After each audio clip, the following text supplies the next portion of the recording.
It was just 1 year ago that Hurricane Helene decimated parts of the mid-Atlantic from Florida all the way up into the Carolinas. And scenes like this were very common from that storm. It spread an awful lot of widespread rain and flooding and big-time damage, really just tore areas apart and was responsible for hundreds of deaths. It was terrifying. And as we tracked the path here in New York, we were also on the ground in some of the hardest hit areas. When you just look down a little bit, and you have to also recognize you're hearing that fire alarm going off. Who knows for how long that's been going off this morning. There's debris flooding through these floodwaters. There's trash cans. There's branches falling down. It's going to take a lot of cleanup once this is all over.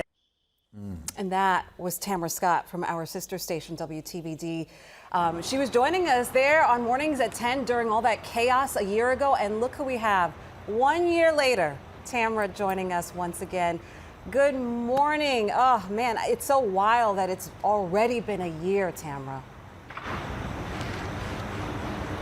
Isn't that wild? It's already been a year, and I'm so glad that you guys showed that clip of where I was a year ago, showing you how high the water was going, the alarms going off, because guess where I am once again 1 year later. I'm back at that Super 8, and I want to show you what it looks like now. It is abandoned, and that water that we showed coming up last year, what you didn't know is right after that live shot, we had to run, jump in the car and get out of here because the water was racing up to this area, and all of these buildings were then underwater. And this is what a lot of these places are looking like now, just completely abandoned, destroyed, waiting for some relief. And some relief is coming to families in this area in Swannanoa. We got a chance to talk to the Mills family who got a new home this week. Take a look here. They got a new home with the help from one organization, Beloved Asheville. The horrors of the day, though, they still linger.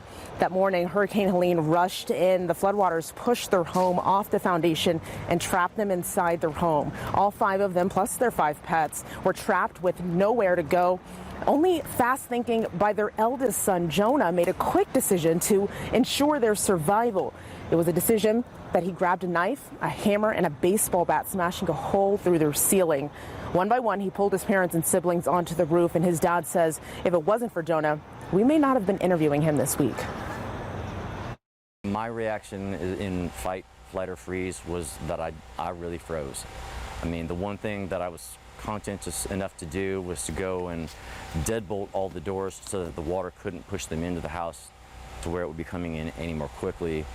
But I'm not sure I was really all together there.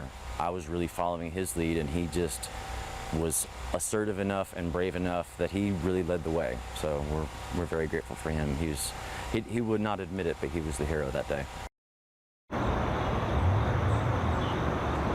And back here at the Super 8, that family, of course, is getting a new home, but a lot of places still look like this. Pretty apocalyptic here with cars just abandoned, grass and weeds growing into that. Now, when I did talk with Lance, he told me in those first few days, it felt like he had lost everything.